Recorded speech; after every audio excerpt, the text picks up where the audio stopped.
ঈদে বাড়ি ফিরতে সিলেট ঢাকা মহাসড়কে যানবাহনের চাপ ব্যাপক।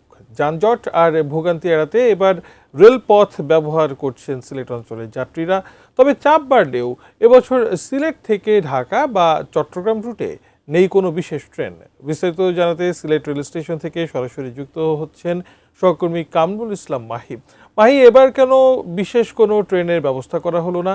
আর সড়ক পথে মূল যেই যানজট, সেটা কি কেবলই গাড়ির বাড়তি চাপের জন্য?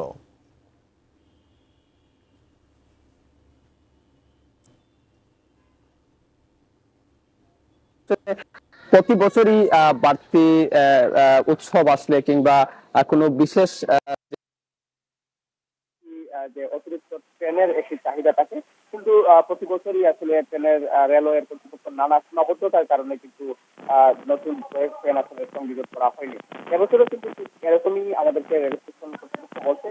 এবং একই সঙ্গে জানিয়ে রাখি যে আপনি যেমনটি বলছিলেন, ঢাকা সিলেট মহাসড়কে ইতিমধ্যেই যে যানবাহনের চাপ বেড়েছে গরমুখী মানুষের কারণে, সেটি কিন্তু আজকে প্রচন্ড পরিমাণ যানজট এবং যে সড়কের যে যানবাহনের চাপ সেটি রয়েছে, তারই কারণে কিন্তু সিলেটের মানুষজন, সিলেটে যারা আসছেন বা সিলেট যারা ত্যাগ করবেন, তারা কিন্তু রেল স্টেশন ব্যবহার করছেন এবং রেল ব্যবহার করেই কিন্তু তাদের গন্তব্যে তারা পৌঁছাচ্ছেন। এবং আমার পেছনে নিশ্চয়ই দেখতে পাচ্ছেন পারাবত এক্সপ্রেস অপেক্ষা করছে ঢাকার উদ্দেশ্যে চলে যাবে 4টার দিকে।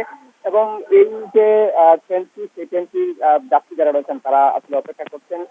এবং রেল স্টেশনে আসার পরে আমরা যে তথ্য জেনেছি, এখনো পর্যন্ত কোনো ট্রেনেরই শিডিউল বিপর্যয়ের ঘটনা ঘটেনি। যাত্রীরা যারা আসছেন তারা আসলে নিরাপদে এবং নিশ্চিন্তে তাদের যে মনের আনন্দে ঈদের যে বাড়ি ফেরার যে উৎসাহ, আবেগ অনুভূতি এবং সেই বিষয়গুলো আসলে তারা প্রকাশ করেছেন। এবং সেই সঙ্গে তারা বলছেন যে বিভিন্ন উৎসব, ঈদকে ঘিরে কিন্তু রেলের যে বাড়তি চাহিদার সবসময় থাকে, সেটি বিবেচনা করে আগামীতে যাতে অতিরিক্ত ট্রেন, বগি এগুলো আসলে সংযোজন করা যায়,